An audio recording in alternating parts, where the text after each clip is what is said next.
Bonjour à tous, je suis heureux de vous retrouver ce matin dans la présence du Seigneur. Tout le monde parle de l'attitude à avoir face à une situation. On entend souvent les gens dire, par exemple, « il faut que tu aies une bonne attitude » ou encore « ton attitude déterminera ton succès ». Ce sont des phrases qui sont bien plus profondes qu'un simple slogan.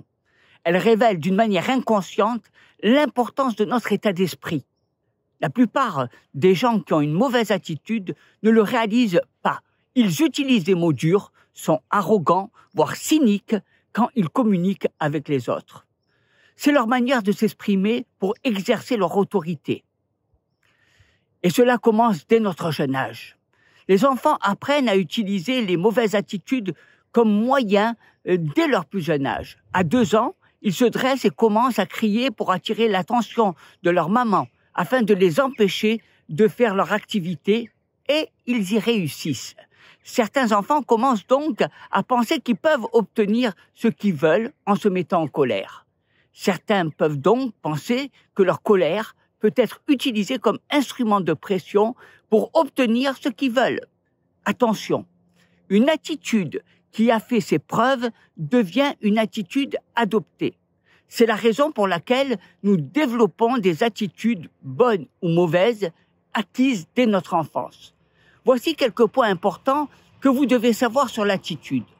Notre attitude est le reflet de notre comportement. C'est l'expression que nous adoptons suivant la perspective dont nous regardons la situation. C'est une manière de voir quelque chose et d'exprimer notre état d'esprit sur cette chose. Vous avez remarqué que face à la même situation, nous avons une attitude différente. Il y a ceux qui voient le verre à moitié vide et qui sont défaitistes, et il y a ceux qui voient le verre à moitié plein et qui sont encourageants. Notre attitude, notre comportement affecte grandement l'efficacité de nos dons et de nos talents. Voyez-vous, l'attitude est une force puissante qui attire les autres à se rapprocher ou à s'éloigner de vous. Beaucoup de personnes qui sont talentueuses et douées ne jouissent pas de leurs compétences parce que leur attitude ne donne pas envie de se rapprocher d'eux. Votre attitude est la force qui détermine votre croissance ou votre stagnation spirituelle. Elle détermine votre manière de mettre en pratique la parole de Dieu. Les Écritures nous instruisent sur le fait de corriger notre propre attitude.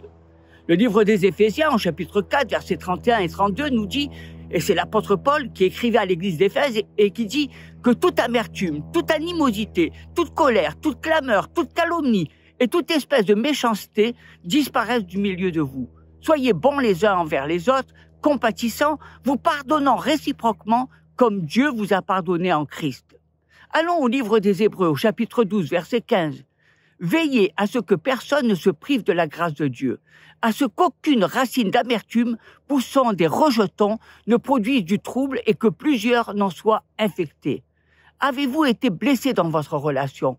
Vous sentez-vous injustement traité par les autres? Alors vous êtes, comme nous le sommes tous un jour, la personne idéale pour recevoir dans votre cœur la semence de l'amertume.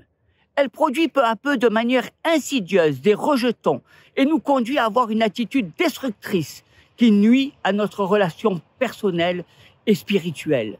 L'amertume nous prive de la grâce de Dieu et attriste le Saint-Esprit. C'est une racine empoisonnée faite de colère, de ressentiment et de tristesse à l'égard de souffrances vécues comme étant injustes. Si elle est alimentée de rancœur, elle est ensuite véhiculée par nos paroles et notre attitude dans le cœur de notre entourage. Elle colporte avec elle un zèle amer et un esprit de dispute qui fait beaucoup de dommages relationnels. Vous pensez peut-être que vous avez le droit d'être amer suite à ce que vous avez vécu. Considérez alors ce que dit Dieu et prenons l'exemple de Joseph. Joseph est un personnage biblique qui a beaucoup souffert à cause des autres. Vous regarderez dans le livre de la Genèse au chapitre 37 à 40. Ses frères étaient jaloux de lui et ont fini par le vendre comme esclave. Il fut ensuite accusé injustement et emprisonné pendant de longues années pour un acte qu'il n'avait pas commis. On finit même par l'oublier. Il avait de nombreuses raisons d'être rempli d'amertume. Pourtant, il se laissa consoler par Dieu en reconnaissant la main divine dans tout ce qu'il avait vécu. Il a ainsi triomphé en accomplissant sa destinée. Quel exemple extraordinaire! Ainsi, vous pouvez, par la puissance du Saint-Esprit qui habite en vous, détourner vos regards de ceux qui vous ont offensés sans éprouver de la colère, et cela en vous tournant vers Dieu. Examinez-vous vous-même et demandez l'aide de Dieu afin de faire disparaître toute racine d'amertume dans votre cœur avant qu'elle ne détruise votre vie et vos relations. Les Écritures nous recommandent de marcher dans l'amour. Le livre des Éphésiens au chapitre 5, versets 1 à 2 nous dit « Devenez donc les imitateurs de Dieu comme des enfants bien-aimés et marchez dans la charité, dans l'amour, à l'exemple de Christ qui nous a aimés et qui s'est livré lui-même à Dieu pour nous comme une offrande et un sacrifice de bonne odeur. » Regardez l'apôtre Paul nous dit « Soyez bons les uns envers les autres, compatissants, vous pardonnant réciproquement comme Dieu vous a pardonné en Christ. » Pourquoi ? Parce que Dieu nous a pardonné. Dieu vous a pardonné. Vous êtes responsable du changement de votre propre attitude. C'est pourquoi cela que l'apôtre Paul nous dit et nous instruit sous l'inspiration du Saint-Esprit, à faire des changements. Nous sommes responsables de changer notre propre attitude. Le livre des Éphésiens au chapitre 4, versets 28 à 31, nous dit que celui qui dérobait ne dérobe plus, mais plutôt qu'il travaille en faisant de ses mains ce qui est bien pour avoir de quoi donner à celui qui est dans le besoin. Qu'il ne sorte de votre bouche aucune parole mauvaise, mais s'il y a lieu, quelques bonnes paroles qui servent à l'édification et qui communiquent une grâce à ceux qui l'entendent.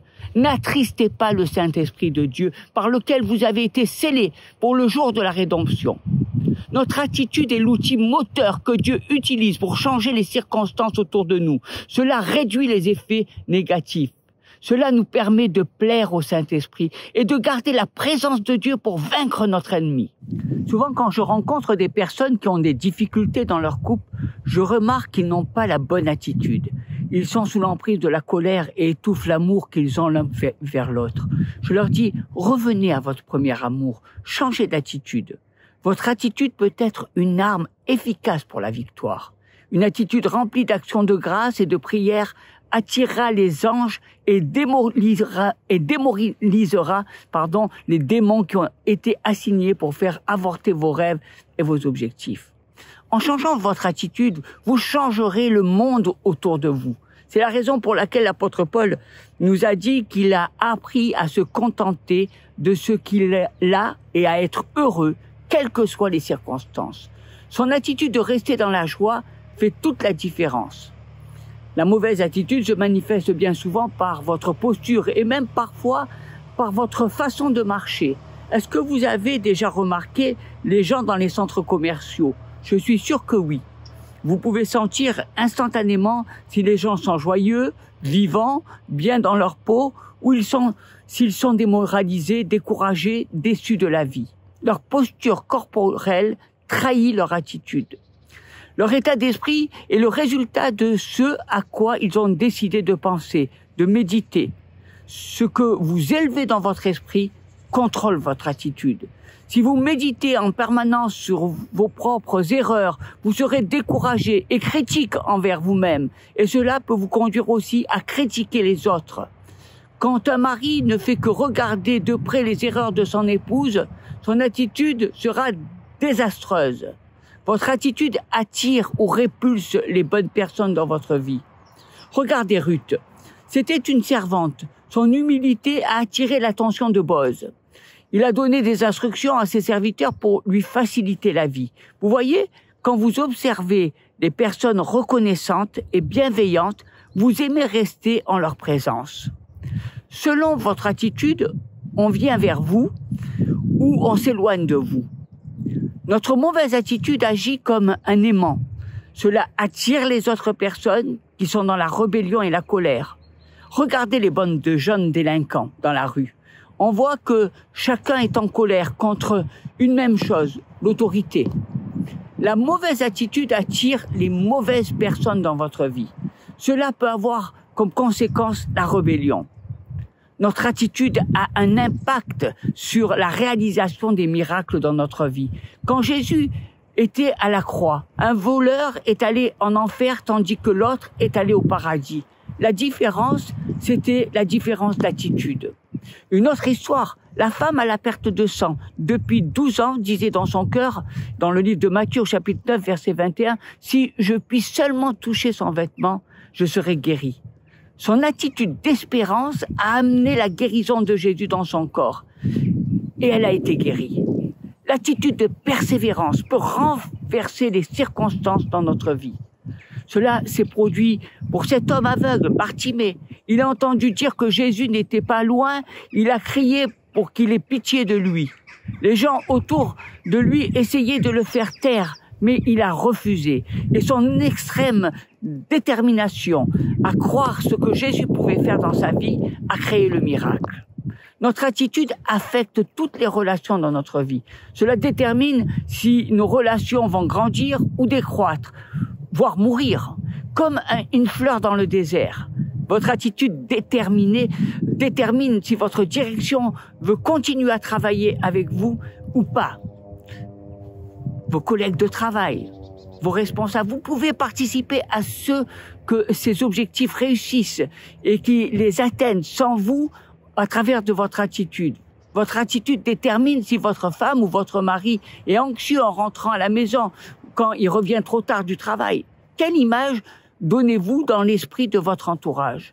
Notre attitude dans notre propre vie a une implication directe sur nos succès et nos échecs. Si vous choisissez de vous focaliser sur vos faiblesses seulement, vous développerez de la négativité et un esprit d'autocritique élevé qui peut dévaster votre vie. J'ai rencontré des gens qui avaient une belle maison, de beaux enfants, une vie merveilleuse, mais qui étaient tellement obsédés par leur poids, leur taille, la longueur de leur nez qu'ils sont devenus des ennemis d'eux-mêmes.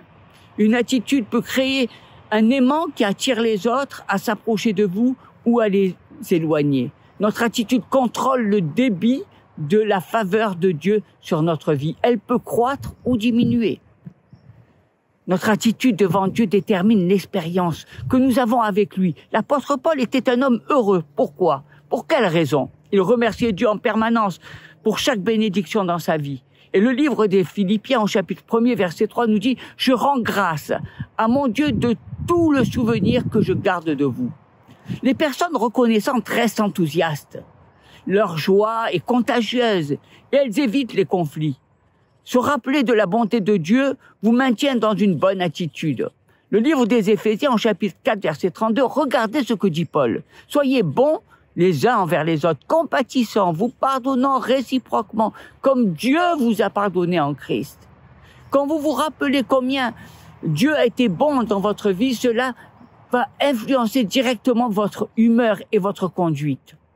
Se rappeler des actes de bienveillance des autres envers vous peut vous permettre de maintenir dans une bonne attitude de succès et de joie. Paul disait dans le livre des Philippiens au chapitre 1er, « Je rends grâce à mon Dieu de tout le souvenir que je garde de vous. » Paul se rappelait des bonnes choses, des choses vraies qu'il a vécues avec des personnes qu'il aimait. Il se remémorait les moments où les gens l'aidaient et le soutenaient dans les périodes difficiles.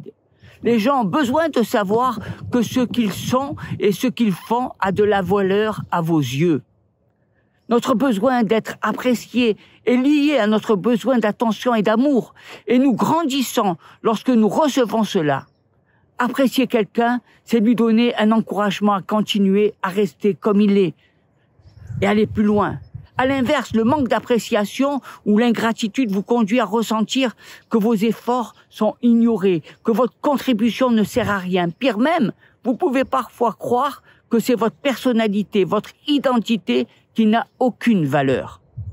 Cela peut amener de la frustration. On entend parfois les gens dire des choses comme « il n'apprécie pas ce que je fais ».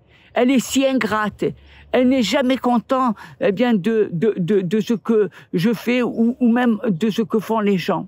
Tout le monde cherche à être valorisé par les autres. Nous désirons que notre présence et nos efforts soient reconnus. Ainsi, nous avons le sentiment d'avoir de la valeur et de l'importance. Rendez grâce au Seigneur pour toutes les personnes qui vous ont bénis. Priez pour devenir plus encourageant. Envoyez-leur un mot de remerciement.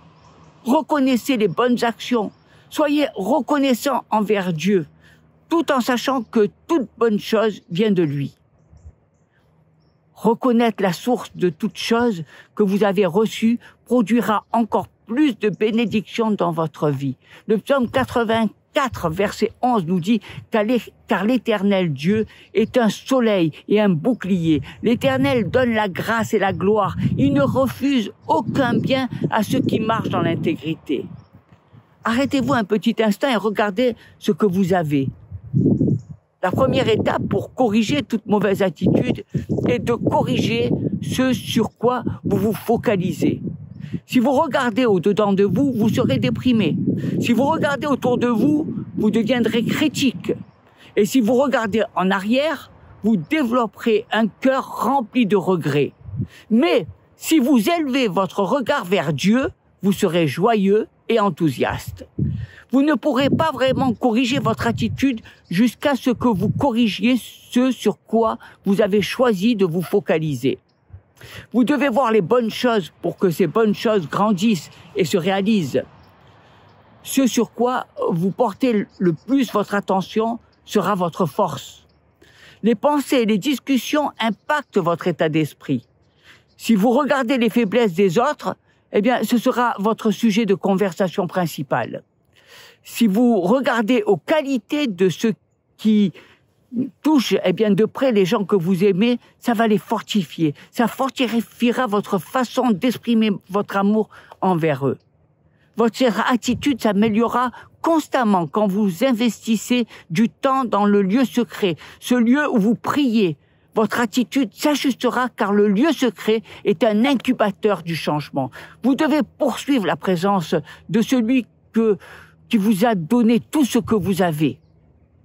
Les personnes qui ont une mauvaise attitude utilisent leur mémoire d'une mauvaise manière. Ils ressassent des photos de leurs échecs passés, déceptions et chagrins. Ils font des liens entre les photos et créent un autoportrait dans le mur de leur imagination. L'apôtre Paul regardait et gardait une bonne attitude parce qu'il reconnaissait que même ses souffrances produiraient une récompense invisible. Dans le deuxième livre des Corinthiens, au chapitre 4, versets 8 à 10, Paul savait que s'il souffrait pour Christ, il régnerait avec Christ. Il y avait une raison à sa souffrance. Verset 8. « Nous sommes pressés de toute manière, mais nous réduits à l'extrémité dans la détresse, mais non dans le désespoir, persécutés, mais non abandonnés, abattus, mais non perdus. Pourtant, toujours avec nous, dans notre corps, la mort de Jésus, afin que la vie de Jésus soit aussi manifestée dans notre corps. Attendez-vous à ce que vos propres expériences dans la difficulté soient une bénédiction pour les autres. » C'était le cas de l'apôtre Paul. Le livre des Philippiens, au chapitre 1er, verset 12, nous dit « Je veux que vous sachiez, frères, que ce qui m'est arrivé plus tôt contribue au progrès de l'Évangile. En effet, dans tout le prétoire et partout ailleurs, nul n'ignore que c'est pour Christ que je suis dans les liens. Et la plupart des frères dans le Seigneur, encouragés par mes liens, ont plus d'assurance pour annoncer sans crainte la parole. Il a gardé une bonne attitude parce qu'il voyait la récompense du sacrifice qu'il traversait. La bonne nouvelle a été prêchée, les gens ont été changés, il voyait les bénéfices de sa servitude. Vous ne changerez pas votre attitude tant que vous ne comprendrez pas la récompense ultime qui s'y attache. C'était le secret de Joseph. Le livre de la Genèse au chapitre 50, versets 19 à 20. Joseph leur dit « Soyez sans crainte, car suis-je à la place de Dieu? Vous aviez médité de me faire du mal. Dieu l'a changé en bien pour accomplir ce qu'il arrive aujourd'hui, pour sauver la vie à un peuple nombreux. » Son attitude à l'égard de ses frères est digne d'un chrétien. Ceux-ci lui sont hostiles. L'envie, la jalousie et une haine sans cesse grandissante les conduiront à comploter de le faire mourir. Mais Joseph va vaincre la méchanceté qu'on lui fait, en y répondant par le bien.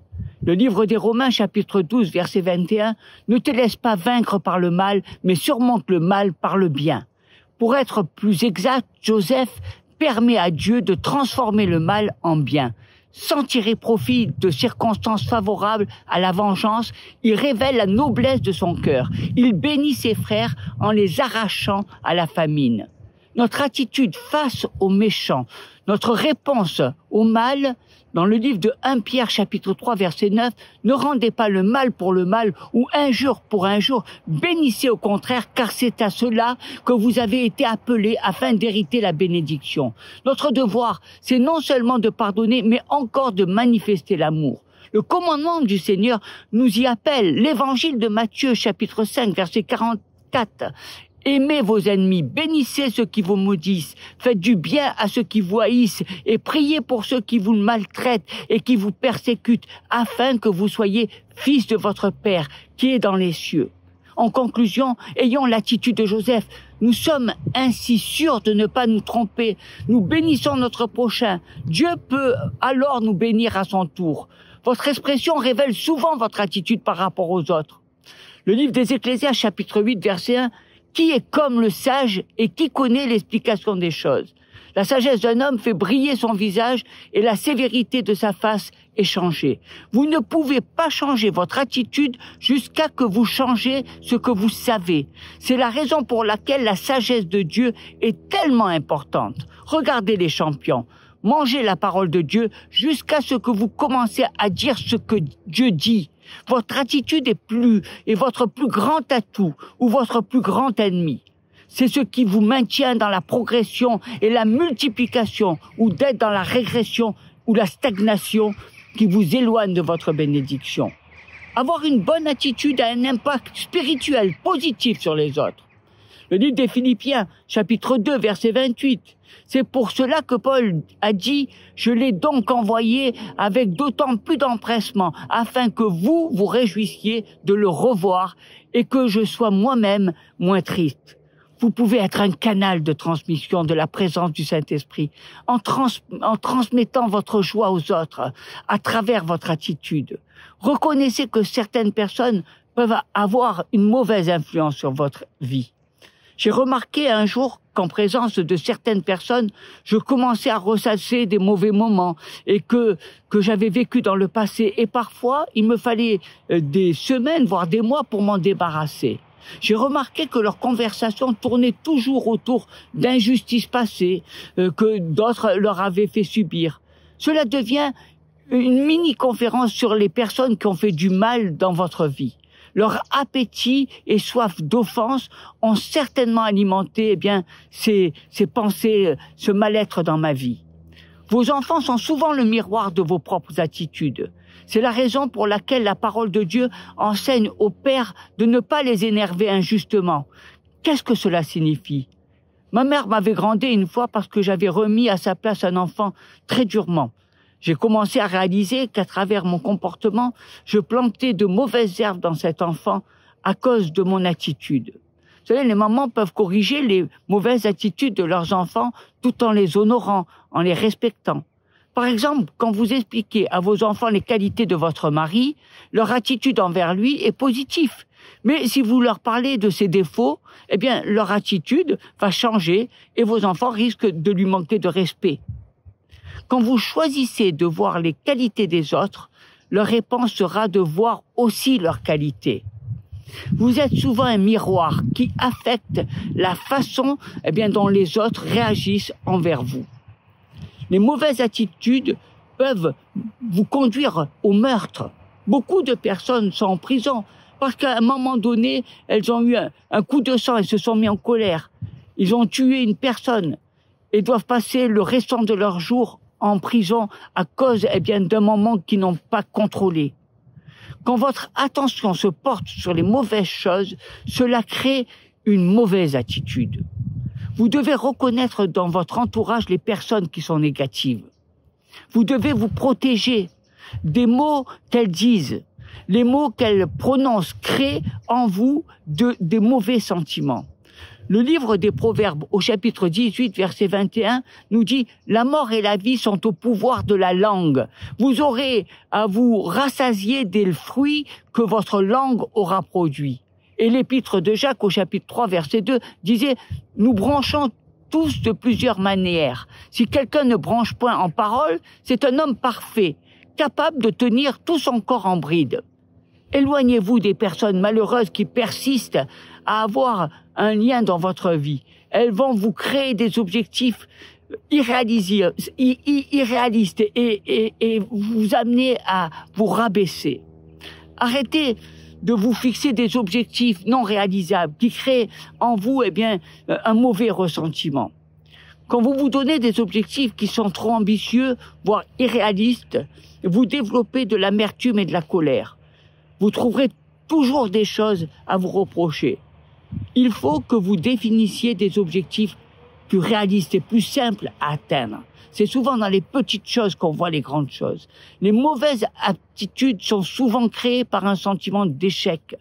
Quand vous vous sentez inefficace, inutile ou en surcharge, cela devient facile d'empoisonner l'environnement, votre environnement autour de vous. Se focaliser sur les mauvaises choses crée de mauvaises attitudes. Reconnaissez les conséquences tragiques de voir en grand les mauvaises choses. Regardez le roi Achab. Il avait en vue la vigne de Naboth, ce qui lui a créé un cancer terrible de la jalousie et qui lui a coûté le trône. Les Écritures nous instruisent sur les fins tragiques de ceux qui ont refusé d'avoir une attitude correcte. Saul n'avait pas corrigé son attitude et a perdu son trône.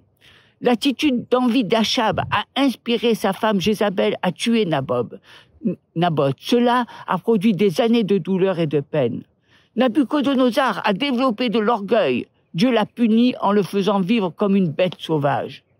Si vous refusez de corriger votre attitude, Dieu peut utiliser une tragédie pour vous le faire comprendre. Dieu a des centaines de façons pour vous corriger.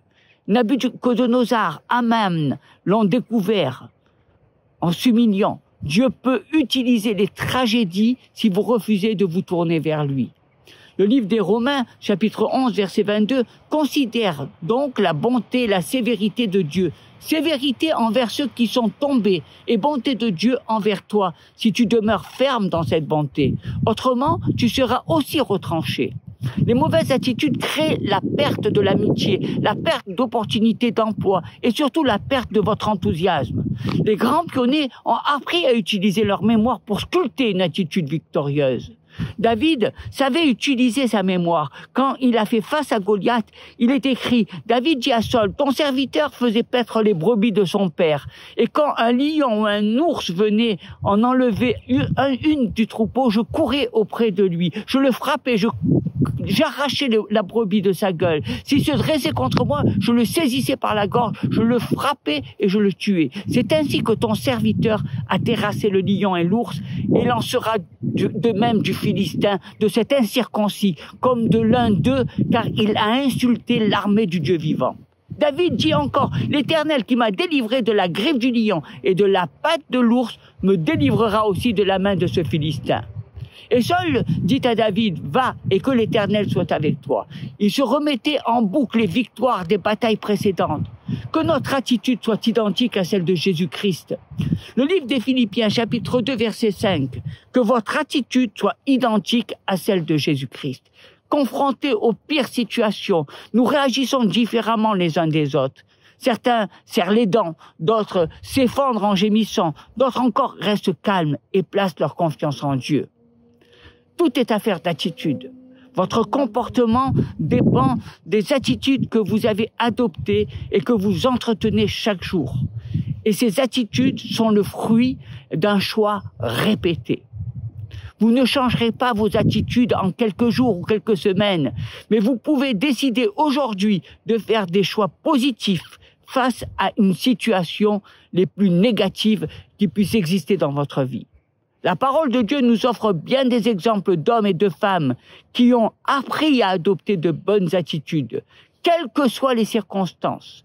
Étudiez leur vie et tirez-en les leçons importantes. David se trouva souvent dans des situations désespérées, mais s'efforça toujours de réagir en fonction de son attitude d'humilité et d'obéissance à Dieu. Il ne tua pas Saul, même quand ses amis le poussaient à le faire. Il ne sombra pas dans la déprime le jour où les Amalécites s'emparèrent de son domaine de Tzilak. Pourquoi? Parce qu'il avait appris bien plus jeune à faire confiance à Dieu en toutes circonstances. Son attitude courageuse face à Goliath ou plus tard face à Saul avait été forgée par ses expériences de berger. Il ne l'adopta pas quelques minutes avant de s'élancer vers son adversaire. Elles étaient le résultat d'un choix plus ancien. N'attendez pas l'arrivée de la crise pour adopter la bonne attitude. Je vais vous donner 4 clés importantes qui peuvent corriger votre mauvaise attitude. La première, c'est méditer quotidiennement la parole de Dieu. Le psaume 119, verset 11 nous dit « Je serre ta parole dans mon cœur, afin de ne pas pécher contre toi. » L'évangile de Jean, chapitre 15, verset 11, Jésus disait « Je vous ai dit ces choses afin que ma joie soit en vous et que votre joie soit parfaite. » Le deuxième point, baignez votre maison et votre vie de louange et d'adoration qui honore le Saint-Esprit et qui attire sa présence. Voyez-vous, la musique a un impact sur votre vision des choses. Il nous a instruit de venir dans sa présence avec des louanges. Le psaume 100, verset 4, « Entrez dans ses portes avec des louanges, dans ses parvis avec des cantiques. Célébrez-le, bénissez son nom. » Le troisième point, poursuivez des objectifs et rêves approuvés par le Saint-Esprit, ce qui les rend possibles et réalistes. Le livre des Ecclésiastes, chapitre 3, verset 1, « Il y a un temps pour tout, un temps pour toutes choses sous les cieux. » Et chapitre 8 et versets 5 et 6, « Celui qui observe le commandement ne connaît point de choses mauvaises, et le cœur du sage connaît le temps et le jugement, car il y a pour toute chose un temps et un jugement quand le malheur accable l'homme. » Quatrième point, insistez pour maintenir votre rendez-vous quotidien avec le Saint-Esprit dans le lieu secret où vous le rencontrez. Le psaume 91, verset 1, « Celui qui demeure sous l'abri du Très-Haut repose à l'ombre du Tout-Puissant. » Quand vous restez en sa présence, vos pensées changeront totalement. Je crois que l'une des paroles les plus importantes dans la Bible se trouve dans le livre des Philippiens, chapitre 4, verset 8. « Au reste, frères, que tout ce qui est vrai, tout ce qui est honorable, tout ce qui est juste, tout ce qui est pur, tout ce qui est aimable, tout ce qui mérite l'approbation, ce qui est vertueux et digne de louange, soit l'objet de vos pensées. Ce que vous avez appris, reçu et entendu de moi, et ce que vous avez vu en moi, pratiquez-le. Et le Dieu de paix sera avec vous. Quand votre attitude change, votre monde change. De même pour votre joie, de même pour vos finances. J'aimerais que, on se mette, qu'on prenne un temps pour prier. Saint-Esprit, je te remercie en cette journée parce que tu m'as encore révélé ce dont j'avais besoin. Apprends-moi à changer la façon de voir les choses. Corrige la trajectoire de mes pensées. Je suis reconnaissant chaque jour et je te remercie pour ta parole, pour les miracles, pour les amis incroyables que tu as placés dans ma vie. En cette journée, je marche dans ta joie. Je dirai seulement des choses qui amènent la joie et la victoire. Dans le nom de Jésus, soyez bénis. Ouvrez votre Bible, proclamez les promesses de Dieu et vous verrez combien les bontés de Dieu sont grandes et merveilleuses. Et vous verrez que le Seigneur est avec vous tous les jours jusqu'à la fin du monde. Et si Dieu est pour vous, qui sera contre vous? Soyez bénis, mes frères.